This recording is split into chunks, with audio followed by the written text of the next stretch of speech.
আপনারা মানে আপনাদের সরকার সংখ্যালঘুদের ব্যবহার করে ভোট ব্যাংকের জন্য আপনারা তাদেরকে ক্রিমিনাল বানাচ্ছেন। এটা তো সত্যি কথা। আজকে সংখ্যালঘুরা ভারতবর্ষের স্বাধীনতার সংগ্রামে তাদের কি অবদান আমরা সবাই জানি। আপনাদের ইলেকশন রাজনীতির বেনিফিটের জন্য আপনারা ভোট ব্যাংকের জন্য শুধু সংখ্যালঘুদের ব্যবহার করেন। আমরা কিন্তু সেটা করি না।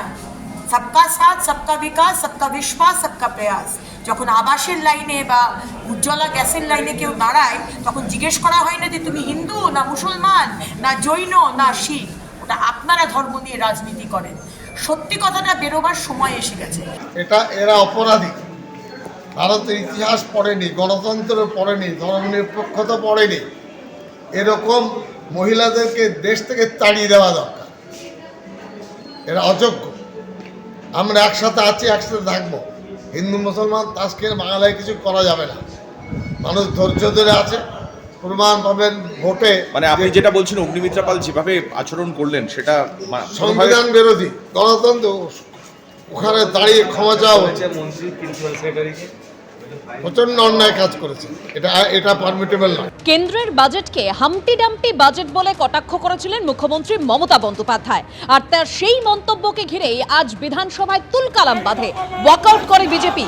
রাজ্য বাজেট নিয়ে বিজেপি বিধায়ক অশোক লাহিড়ীর বক্তব্যের পরই ধুন্ধুমার। অশোক লাহিড়ীর বক্তব্যের সমালোচনা করেন অর্থমন্ত্রী চন্দ্রিমা ভট্টাচার্য। কেন্দ্রীয় বাজেটের পর মুখ্যমন্ত্রীর হাম্পটি ডাম্পটি মন্তব্যের উল্লেখ অশোক লাহিড়ীর বক্তব্যে। মমতা বন্দ্যোপাধ্যায় সম্ভবত নিজের বাজেট সম্পর্কে এই কথা বলতে চেয়েছেন, মন্তব্য করেন অশোক লাহিড়ী। আর তার এই বক্তব্যের পরেই ধুন্ধুমার বাঁধে।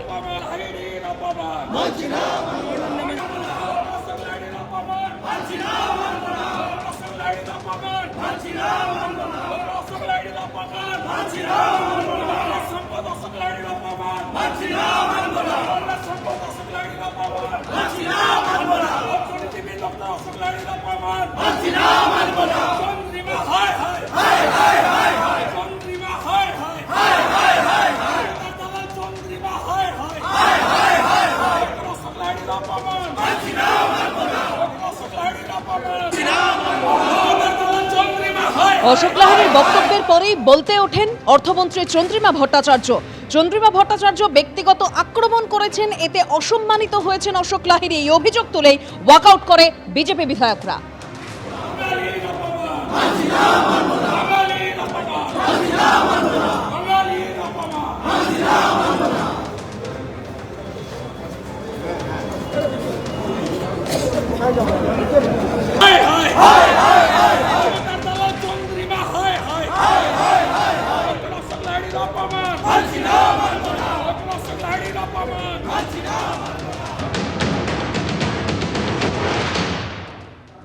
এই ধরনের আলোচনা খুবই নিকৃষ্ট ধরনের আলোচনা।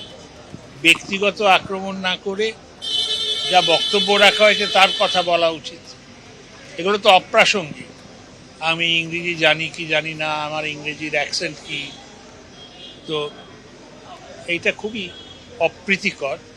আর দ্বিতীয় হচ্ছে একটা কবিতা আছে না, রাম গরুরের ছানা হাসতে তাদের মানা। ভালো ভালো পার্লামেন্টেরিয়ান দেখবে কত রঙ্গ করে। ব্যঙ্গর তো কোনো আপত্তি নেই, ব্যঙ্গ করতে কি আপত্তি? লোকে হাসুক না। তুমি একটা ব্যঙ্গ করলে আমি আরেকটা ব্যঙ্গ করব। এখানে ব্যঙ্গ নয়, এখানে প্রায় সে গালাগালির পর্যায়ে চলে যায়। এখানে প্রথমত তো একটা হচ্ছে, আমি মনে করি যে এত ব্যক্তিতান্ত্রিক দল হয়ে গেছে তৃণমূলটা, যে কেউ কথা বললেই সব কিছুর আগে বলেন মুখ্যমন্ত্রীর অনুপ্রেরণা। আরে আমার দলের নেতা, তার অনুপ্রেরণা তো থাকবেই, সেটা বলার দরকার নেই একটা। দ্বিতীয় হচ্ছে সাবস্ট্যান্টিভ অর্থবহ আলোচনা খুব কম হয়। আলোচনাটা বেশিরভাগই দাঁড়িয়ে যায় যে মেয়েদের জন্য এত হলো, ওই জন্য কি হলো। বাজেটের আলোচনা মানে তো এত টাকা খরচা হবে, এই অনুমান, এই টাকা কোথার থেকে আসবে, রাজস্ব যথেষ্ট আছে কিনা, ওর স্ট্রাকচার কি হবে, ওই যে ভাতা দেওয়া হবে তাতে দুর্নীতি যাতে না হয় সেটার কীভাবে করে উপায় করব। এই আলোচনাটা বোধহয় আরো বেশি হওয়া উচিত।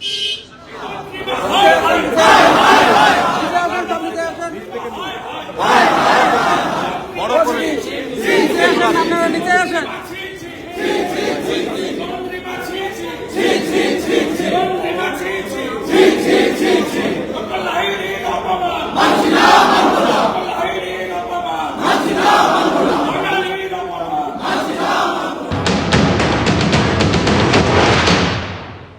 হামটি ডামটি কেন বলেছেন মাননীয় মুখ্যমন্ত্রী বাজেটকে, সেন্ট্রাল বাজেট, সেটা বললাম। তো শুনতে শুনতে কিসের কি হলো জানি না, সবাই মিলে বেরিয়ে গেলেন।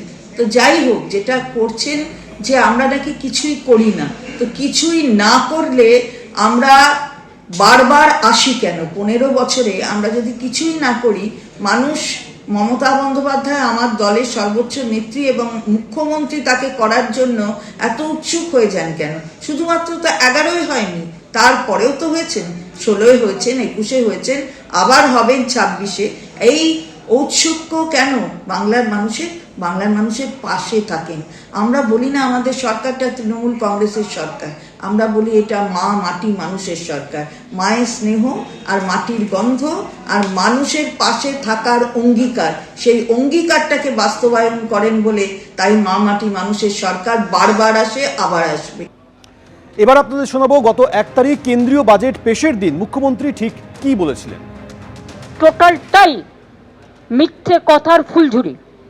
হামটি Dumpty budget for Bengal, what they have given? Nothing. Talking big big, কিছু দেয়নি।